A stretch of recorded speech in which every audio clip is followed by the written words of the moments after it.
Hey basketball fans, welcome back to another episode of the Dunk Dynasty Hoop Show. I'm Craig. I'm Brad. And today we'll be talking about the Miami Heat. But before we get started, if you could just do us a quick favor and hit that subscribe button, it will really help us be able to get more exposure and be able to make this channel a little bit better. So we can't do this without your help. Help us out. All right, but before we talk about your team or your players or anything else, we both really just have to say, we love your guys' jerseys. Those Miami Vice threads are amazing. And not only did you guys go with it one year, you just took off with it last year and had 3 different varieties of it. I love those jerseys. They are literally my favorite jersey in the NBA. They're my favorite jersey in professional sports. Okay, Mr. One-Up. It's true. All right, so now that we're going to be talking about the Heat, we're going to have to start with the one and only Jimmy Buckets, aka Jimmy Butler. He was the big offseason acquisition for the Heat. Completely came out of left field. I don't know if anybody saw it coming. This guy saw it coming. But Jimmy wanted a team that he could call his own, and he absolutely got that with the Heat. So what do you think? Do you like the fit? Do you think there are going to be some problems? I don't think there are going to be any problems. This is the first time since his fallout with Chicago that Jimmy actually got to choose where he got to go. Obviously thought it was a really good fit for him, and he thought it was a good fit for his play style. If that's the case, then I think it will actually work out for him. Chemistry issues in his last 2 teams were a problem, but like I said, he didn't get to choose to go there. One thing I will say about Jimmy is a lot of his quirks, a lot of his prickly personality come from the fact that he wants to win, and he wants the guys that he's going to battle with to want to win just as much as he does. He went to a place where, from a culture perspective, they care about winning. Spoelstra, Pat Riley, it's all about winning all the time in Miami. It's pretty notorious. It's actually pretty cool to see how dedicated they are to winning and how their entire structure is built around guys who want it. So I think from that perspective, it's a really, really, really good fit. He does have a lot of miles on his legs. He unfortunately was run into the ground by Tibbs, which might not bode well for him in the later stages of his contract. But for these first couple of years, at the very least, he's going to be great to watch. He's fun to watch every night. It's going to be really fun to watch him in Miami. And kind of going back to the organization, I have a lot of respect for Pat Riley and Eric Spoelstra. They're one of the few people who have understood what it takes to win with star players. The first year that LeBron James was there, he did not like Eric Spoelstra and was trying his hardest to get him out of there. And Riley said, no, he's your coach. He's going to be your coach, and he's not going anywhere. And I really appreciate that mentality of ownership and management having the coach's back. On that note, you guys still have a pretty good team. There's still a lot of really, really nice role players. That was probably the biggest gripe against the Heat last season and the season before, was that it was a team that didn't have a star. There were a lot of really good B-plus type guys, but no alphas. Goran Dragic, who finally, when he came back from injury last season, still looked pretty good. I mean, he is getting up there in age a little bit, but he still looked really good. James Johnson's a great player. You were able to get out from under Hassan Whiteside, which I think is going to be an addition by subtraction kind of move. I mean, Whiteside was fun to watch, but he was all about padding his stats and not really helping the team. So now you're replacing him with Myers Leonard, who admittedly is not great, but he can shoot threes. He complements, somebody like Jimmy Butler, who is not a great three-point shooter. Had a pretty good playoff run last year. Yeah. You've got Kelly Olynyk, who likes to dislocate people's elbows and arms.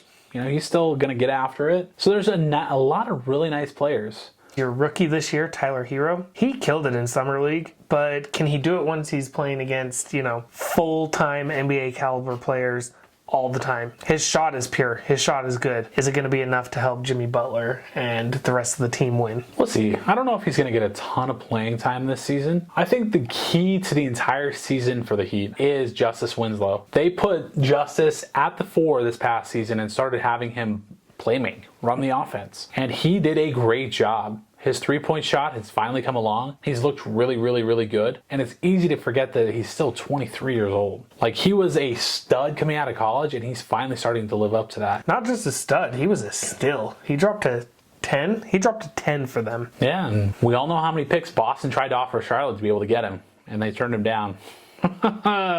For Frank Kaminsky. Now, the question that I think everybody's asking, are the Heat going to go after Chris Paul? I think they're going to try, but that Chris Paul contract makes it really hard to bring him on where the Heat don't have a lot of cap space. They're going to have to give up a lot of players to make up the room to get Chris Paul on the team. Yeah, they would have to pay a lot to be able to get him. And they have contract fodder that could probably match. But the question with Chris Paul is, how much does he reasonably still have left in the tank? He's 34, doesn't have the best knees in the world, did not look great for Houston last season, at least up until the playoffs. Pat Riley's a win now kind of guy. I don't think he wants to wait around for a rebuild, and they didn't get Jimmy Butler to sit around and rest on their laurels for the next couple seasons. So it wouldn't shock me if they go pretty hard after him. And if he does get there, do you think he'd be a good fit? I actually do. I think Chris Paul and Jimmy Butler have very similar attitudes when it comes to winning, and I think that their level of intensity would complement each other very well. And he's still one of the best defensive point guards in the NBA. He always has been. He's one of the best pure passers in the NBA. And I think that he has enough juice that over the next couple of years could really make the Heat